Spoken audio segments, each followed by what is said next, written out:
যারা ৭১ সালের ৩০ লক্ষ শহীদের রক্তকে সম্মান করে, আজকে তারাই আওয়ামী লীগ যারা ২ লক্ষ বাবুদের ইজ্জতকে সম্মান করে, আজকে তারাই আওয়ামী লীগ যারা বাংলাদেশের ধর্মের স্বাধীনতাকে স্বীকার করে, আজকে তারাই আওয়ামী লীগ যারা আমার ভাইয়ের রক্তে লাগানো ২১শে ফেব্রুয়ারি গানকে শুনলেই যাদের রক্ত টকবক করে, আজকে তারাই আওয়ামী লীগ যারা ৭ই মার্চের ভাষণে বঙ্গবন্ধুর ভাষণ শুনলে যাদের রক্ত টকবক করে,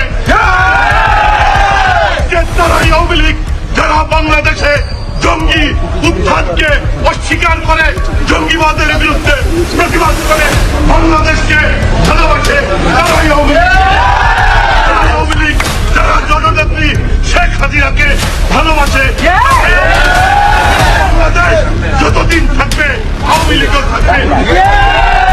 দর্শক বন্ধু, আপনাদেরকে দেখতেই পাচ্ছেন আদালতে কিন্তু আওয়ামী লীগের আইনজীবীরা দেখতে পাচ্ছেন আপনি এখানে হাতের তালি দিয়ে জয় বাংলা জয় বঙ্গবন্ধু আর স্লোগান দিয়ে কিন্তু আদালত কিন্তু ঘেরাও করে দিয়েছে।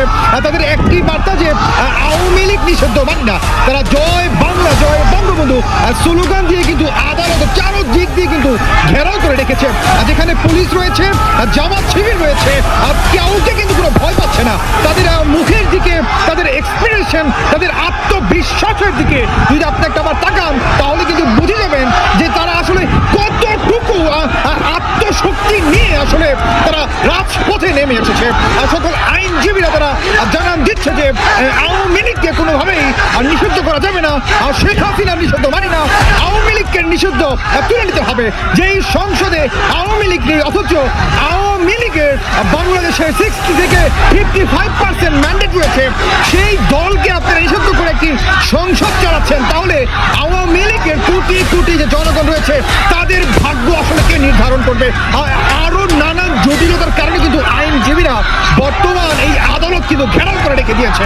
দর্শক বন্ধুরা, জয় বাংলা স্লোগান দিয়ে কিন্তু রাজাকারদের কলেজের ভিতরে কিন্তু কাপড় কিন্তু ধরিয়ে দিচ্ছে আওয়ামী লীগের আইনজীবীরা। আমি আওয়ামী লীগ করি, গুগল বলে দিছে যে ৬ কোটি মানুষ শুধু আমি আওয়ামী লীগ করি এটাতে পোস্ট করছে। একটা রাজনৈতিক দলকে আইন দিয়ে নিষিদ্ধ করা যায় না, মানুষের ১৮ কোটি মানুষ ওই যে আমি আওয়ামী লীগ করি এটা গুগল বলে দিছে যে ৬ কোটি মানুষ শুধু আমি আওয়ামী লীগ করি এটাতে পোস্ট করছে। তাহলে মানুষ হলো ১৮ কোটি, ৬ কোটি গুগল বলছে যে ওটা তো, তাহলে যে মানুষটা প্রযুক্তির সাথে সম্পর্ক নাই তাহলে সেটাকে যোগ করলে তাহলে কয় কোটি মানুষ আওয়ামী লীগের পক্ষে? তাহলে আপনি এটা কিসের আইন করবেন? যেটা পার্লামেন্টের, যেটা মানুষের ফান্ডামেন্টাল রাইট, আমার আর্টিকেল, আমার মানবাধিকার লঙ্ঘন হচ্ছে। যেখানে মৌলিক অধিকার, যে কনস্টিটিউশনে যে মৌলিক অধিকারের কথা বলা হয়েছে, তাহলে যে দেশের মানুষটা রিক্সাওয়ালা, ঠেলাগাড়িওয়ালা, আড্ডালি বাড্ডালি, চারপাশে পিওর, সে যে বিড়ি খায় সেখান থেকে ট্যাক্স দেয় গভর্নমেন্টকে, সেই লোকটা আওয়ামী লীগ করে, তাহলে সে রাষ্ট্রের তার টাকা রাষ্ট্র পরিচালনা হলে সে ভোটার অধিকার পাবে না, পাচ্ছে না। এটা অনৈতিক, যেটা জুলুম। এই শাসন ব্যবস্থাই অনৈতিক, এই শাসন ব্যবস্থাই জুলুম।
দর্শক বন্ধুরা, আপনারা দিকে দেখতে পাচ্ছেন মাইক নিয়ে তারা কিন্তু সেন্টের উপরে মাইক টানিয়ে তারা জয় বাংলা স্লোগান দিয়ে কিন্তু রাস্তা কাঁপাচ্ছে।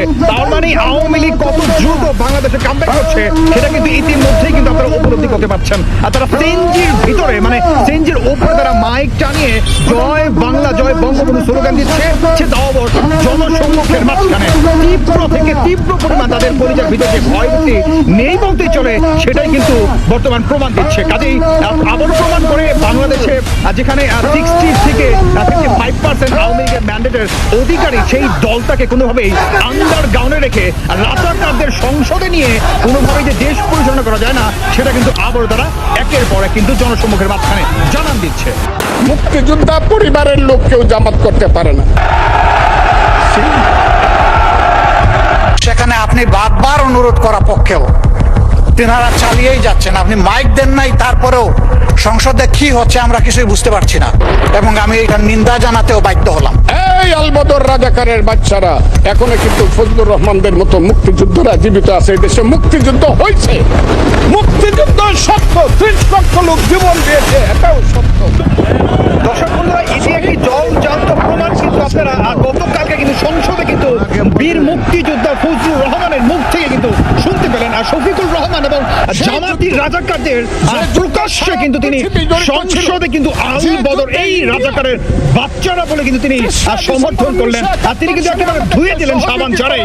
তার মানে প্রমাণ করে বাংলাদেশে যদি থাকে আওয়ামী লীগ থাকবেই, মুক্তিযুদ্ধ থাকবেই, বঙ্গবন্ধু শেখ মুজিবুর রহমান থাকবেই, কেউ তাকে নিষিদ্ধ করতে পারবে না। শুধু এখানেই না, বাংলাদেশের বর্তমান হাইকোর্টের লয়াররা তারা বঙ্গবন্ধু শেখ মুজিবুর রহমানের ছবি কিন্তু পর্যন্ত তাদের অফিসে কিন্তু টানাচ্ছে পুনরায়, যেখানে 5 আগস্টের পরে বঙ্গবন্ধুর ছবি সারা বাংলাদেশ থেকে নিশ্চন্ন করে দেওয়ার জন্য আল বদর আল শাম পাকিস্তানের সেই হানাদার বাহিনীরা রুখে দিয়েছিল, একদম মাটির সাথে মিশিয়ে দেওয়ার চেষ্টা চালিয়েছিল।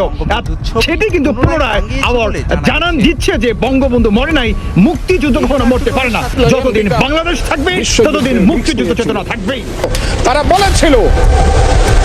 বলেছিল কোন মুক্তিযুদ্ধ হয় নাই, 47-এর যুদ্ধ হয়েছে, আর 24-এর যুদ্ধ হয়েছে, আর 71-এ গন্ডগোল হয়েছে।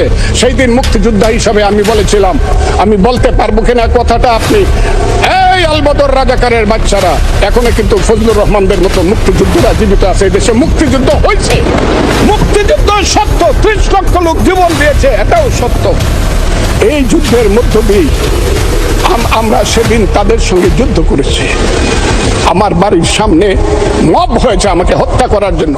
মুক্তিযুদ্ধ জাতির অহংকার এবং প্রধান সেনাপতি জেনারেল আতাউল গনি ওসমানী এই দেশের একজন ক্ষণজন্মা ব্যক্তিত্ব এবং জাতির এক সূর্য সন্তান।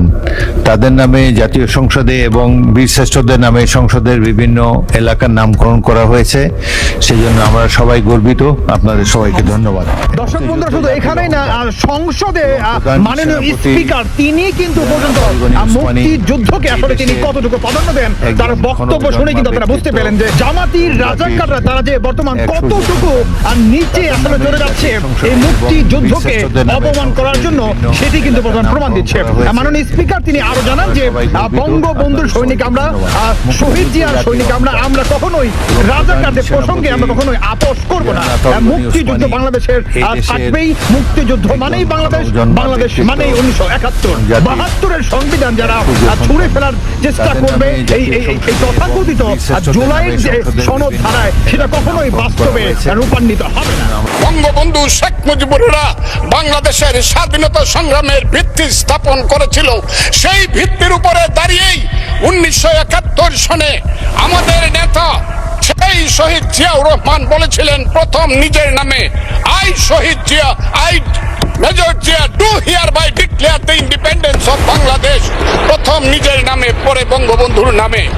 শেখ হাসিনাকে ধন্যবাদ দিতে অসুবিধা কোথায় মাননীয় স্পিকার? দর্শক বন্ধুরা, এদিকে জামাতের একটি নেতা চাঞ্চল্যকর কিন্তু তথ্য দিলেন। তিনি জানালেন যে তিনি শেখ হাসিনাকে স্মরণ করলেন যে শেখ হাসিনা বাংলাদেশে কতটুকু উন্নয়ন করেছে। ইভেন তিনি এই কথা পর্যন্ত বললেন যে শেখ হাসিনার আমলে বাংলাদেশে কতটুকু উন্নয়ন হয়েছে, বিদ্যুৎ থেকে শুরু করে, পেট্রোল থেকে শুরু করে বর্তমান সংসদে তিনি কিন্তু এটা প্রকাশ করলেন। তিনি আরো জানালেন যে বর্তমান সরকার আসলে কতটুকু ব্যর্থ সরকার, যেদিকে আওয়ামী লীগ আসলে কতটুকু সফলভাবে দেশকে পরিচালনা করেছে। আসলে তারা কিন্তু এই ফজলুর রহমান যে বক্তব্য দিয়েছে, সেটারই কিন্তু একটা কিভাবে তাকে প্রটোকল করা যায় তারই কিন্তু একটি আকার ইঙ্গিত। তাদের আসলে আর কোনো উত্তর নেই বলতেই চলে। এর জন্যই কিভাবে শেখ হাসিনার নাম বিক্রি করে এই জামাতি গুপ্তরা, তারই কিন্তু আরেকটি জলচক্র প্রমাণিত। হাজার জনতার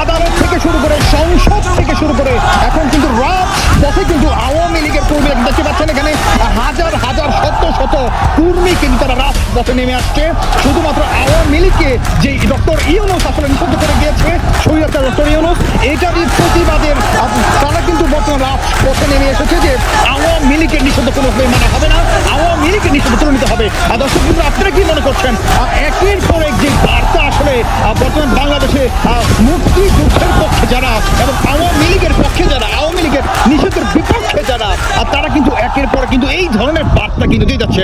আর তাহলে কি এটাই প্রমাণ করে যে আওয়ামী লীগের নিষেধ আসলে অতি দ্রুত তুলে নেওয়া হবে? এবং আপনারা কি এই ধরনের কিছু মনে করছেন?